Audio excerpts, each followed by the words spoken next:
Channel. और ये video मैं इसलिए बना रही हूँ क्योंकि मैं शॉर्ट्स पे आपको नहीं बता पाती अच्छे से ब्रीफ में कि कॉलेज में कैसे कैसे क्या क्या है, और फिर आप लोगों को होता है कि अरे ढंग से तो कुछ बताया ही नहीं।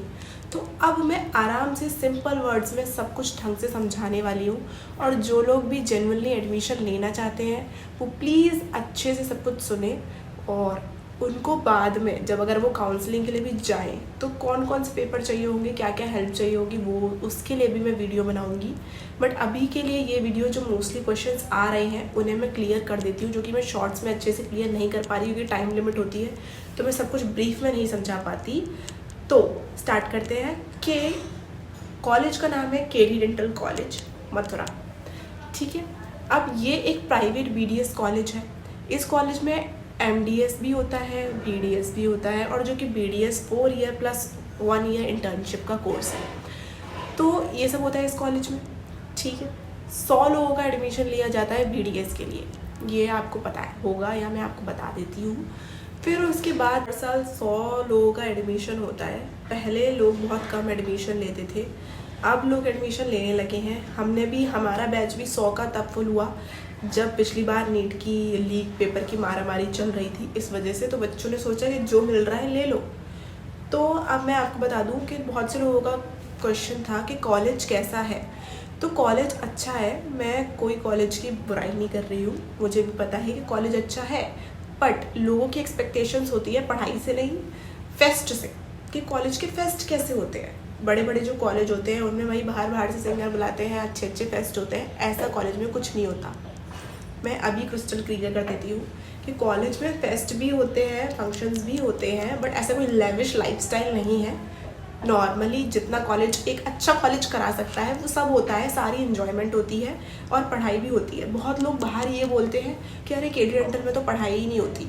जब मैं एडमिशन लेने वाली थी तो मुझसे भी कोई आके बोला था कि नहीं केडी डेंटल में मत लो क्योंकि वहाँ तो अच्छे से पढ़ाई नहीं होती, कुछ पढ़ाते नहीं है।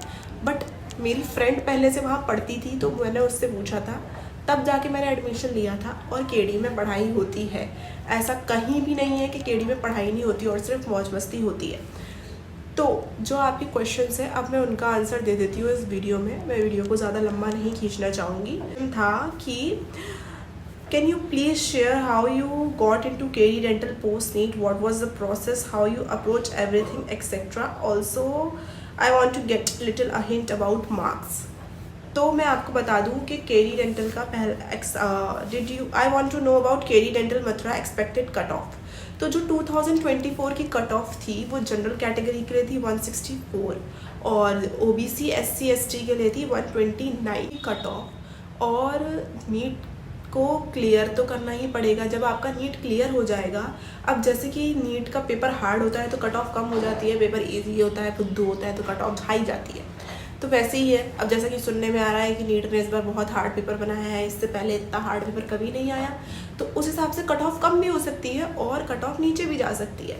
तो जो 2024 की कट ऑफ थी वो मैंने आपको बता दी है। जनरल की थी 164 और OBC SC ST की थी 129। उस हिसाब से कुछ कम ज़्यादा आप रख लो, इतना ही होने वाला है।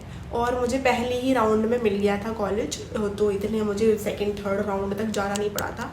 और सेकंड थर्ड राउंड तक वैसे भी वो वाले बच्चे जाते हैं जिनके प्रेफरेंस में 3-4 कॉलेज होते हैं, तो उनका होता है कि वो नहीं मिलेगा तो ले लेंगे, ऐसे करके। फिर था how you started with the admission process. तो मैंने स्टार्ट नहीं किया था एडमिशन प्रोसेस से, मेरे पापा ने स्टार्ट किया था क्योंकि मुझे तो नहीं लेना था केडी में। केडी में क्या, मुझे BDS ही नहीं करनी थी बाय द वे। मेरा कुछ ऐसा सपना नहीं था BDS करने का। I was a girl who used to say कि कुछ भी कर लूँगी बट किसी के दांत साफ नहीं करूँगी, और मैं वही कर रही हूँ। तो प्लीज़ ऐसा मत बोला करो, वही हो जाता है जो आप नहीं करना चाहते। तो मैंने कॉलेज में कैसे लिया, तो एक्चुअली मेरे पापा हैं, उन्होंने कॉलेज की ऑफिशियल वेबसाइट में डिस्क्रिप्शन पर लिंक डाल दूँगी, उस पर फॉर्म भरा था और उसके बाद कॉलेज की तरफ से फ़ोन आया था। जब कॉलेज की तरफ से फ़ोन आया था तो हम बात करने गए थे और उन्होंने ही हमसे बात करी थी और उन्होंने ही हमें आगे का प्रोसेस समझाया था। तो आप भी कॉलेज की ऑफिशियल वेबसाइट पे जाके फॉर्म भर सकते हो और फिर उसके बाद आपके पास फ़ोन आ जाएगा, जैसे मेरे पास आया था। और नहीं आएगा तो भी आप मुझे बता सकते हो, फिर मैं आपको बताऊँगी कि आगे क्या करना है। फिर कोई एनी हिडन चार्जेस, तो हिडन चार्ज तो कोई नहीं है। बट जब आपके पास फ़ोन आएगा या आप उनसे मिलने जाओगे या आप उनसे पूछोगे तो वो आपको 15,000 सिक्योरिटी फ़ीस जमा करनी पड़ेगी आपको पहले से कॉलेज में। और ये फ़ीस जमा करने के बाद आप कॉलेज रिस्पॉन्सिबल होगा, मतलब कि आप विड्रॉ भी कर सकते हो। ऐसा ज़रूरी नहीं है कि आपको 15,000 रुपये दे चुके हो तो अगर आपका कोई और इतना मीनवाइल बन जाता है कि इस कॉलेज में नहीं लेना, किसी और कॉलेज में लेना है या नहीं लेना है एडमिशन, आपका ये बन जाता है तो आप वो 15,000 विड्रॉ भी करा सकते हो। ऐसा कुछ नहीं है कि अगर आपके 15,000 दे दिए तो 15,000 रुपये चले गए, ऐसा कुछ भी नहीं है। आपके वो 15,000 सिर्फ एक सिक्योरिटी फ़ीस है। अगर आपका चेंज ऑफ माइंड होता है तो आप वो पैसे निकलवा सकते हो। और उसके बाद जिनका फ़ोन आता है आपके पास वही आपको बताते हैं कि नीट काउंसलिंग का, यूपी नीट काउंसलिंग का फॉर्म निकल गया, कब भरना है। वही आपको बताएंगे कि कौन से पेपर्स लेके जाने हैं। और मैं भी आपको बता दूँगी, आपकी हेल्प के लिए मैं हूँ। आपको जितना पूछना है आप मुझसे पूछ सकते हो, जितना मेरे को पता होगा तो मुझसे पूछ सकते हो। But I don't have many subscribers. अगर मेरे पास ज़्यादा सब्सक्राइबर होते तो मुझे खुशी होती वीडियो बनाने में, पर कम सब्सक्राइबर में मन नहीं करता वीडियो बनाने का। तो फालतू बात ना करते हुए हम आगे बढ़ते हैं और यही सब कुछ है। और लोग मुझसे पूछ रहे थे कि पेशेंट फ्लो कैसा है, तो मैं पेशेंट फ्लो के बारे में भी बता दूं कि लोग आजकल दांतों के लिए तो क्लिनिक्स में जाना प्रेफर करते हैं, हॉस्पिटल में तो लोग कम ही आते हैं। वैसे ऐसा नहीं है कि पेशेंट आते नहीं है, पेशेंट आते हैं, बट ऐसा नहीं कि कोई मेडिकल हॉस्पिटल है तो बहुत सारे पेशेंट्स का फ्लो लगातार लगा ही रहा है और पेशेंट आ ही जा रहे हैं, ऐसा कुछ नहीं है। पेशेंट थोड़े कम है क्योंकि नॉर्मल सी बात है, लोग क्यों दांतों में दर्द होता है तो क्लिनिक जाते हैं, इतने सारे क्लिनिक खुले रहते हैं तो लोग क्लिनिक चले जाते हैं। अब इस सब के लिए कोई हॉस्पिटल तो आता नहीं। लोगों को लगता है अरे हॉस्पिटल जाएंगे तो क्या पता वो महंगा हो, बट ऐसा नहीं है, हॉस्पिटल महंगा नहीं है। पर लोगों की थिंकिंग ऐसी है इसलिए लोग कम आते हैं। बट तो लोग कम आते हैं पर इतने भी लोग कम नहीं आते कि आप इलाज ना कर पाओ या आपको इंटर्नशिप में कोई एक्सप्लोजर ना मिले, ऐसा कुछ नहीं है। सब कुछ अच्छा है कॉलेज में।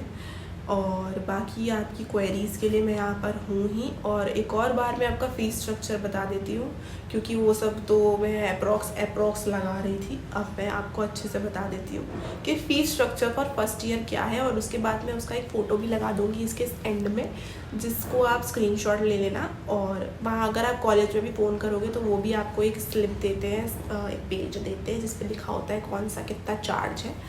तो ट्यूशन फ़ीस जो है वो 2,21,000 है सिर्फ डे स्कॉलर्स के लिए। अगर आप हॉस्टल लेते हो तो फिर वो 85,000 मोर ऐड होगा।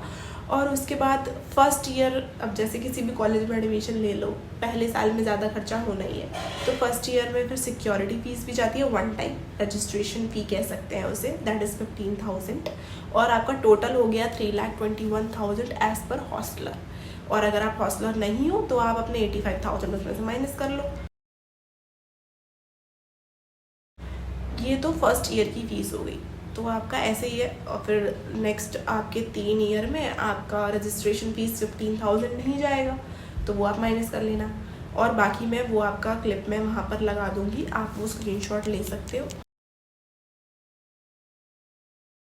और कोई भी क्वेरी है तो आप मुझसे पूछ सकते हो कॉलेज के बारे में। और जब नीट काउंसलिंग स्टार्ट होगी उसमें कौन से यूज़फुल पेपर्स हैं, कौन से पेपर्स लेकर जाने हैं, वो सब भी मैं आपको बता दूंगी अगर आपको इन्फॉर्मेशन चाहिए होगी तो। और अभी तो उस सब में बहुत टाइम है, सितंबर तक जाकर होगी नीट की काउंसलिंग। बहुत टाइम खिंचता है क्योंकि आपको स्टेट काउंसलिंग में बनना है। पहले तो ऑल इंडिया काउंसलिंग होती है, स्टेट काउंसलिंग तक का वेट करना पड़ेगा, तब जाके फॉर्म भरेगा। तो अभी उस समय बहुत सारा टाइम है। चैनल को सब्सक्राइब करना ना भूलें प्लीज़, क्योंकि चैनल सब्सक्राइब नहीं करते तो मेरे को मोटिवेशन नहीं आता। प्लीज़ अगर सब्सक्राइबर होंगे तभी तो मोटिवेट होके मैं कुछ बनाऊंगी अच्छा। अभी मैं ये सब क्लियर कर रही हूँ क्योंकि बहुत लोगों के कमेंट आ रहे थे। अगर ऐसे ही कमेंट आएंगे और सब्सक्राइबर आएंगे तो मैं I will be more than happy to आपको बताने के लिए। इंग्लिश भाग गई है मेरी थोड़ा बहुत, मुझे कैमरा शाइनेस है। तो प्लीज़ मैं यही कहना चाहूँगी कि वीडियो को लाइक करें, कमेंट करें, शेयर करें, सब्सक्राइब करें। And thanks for watching, bye bye.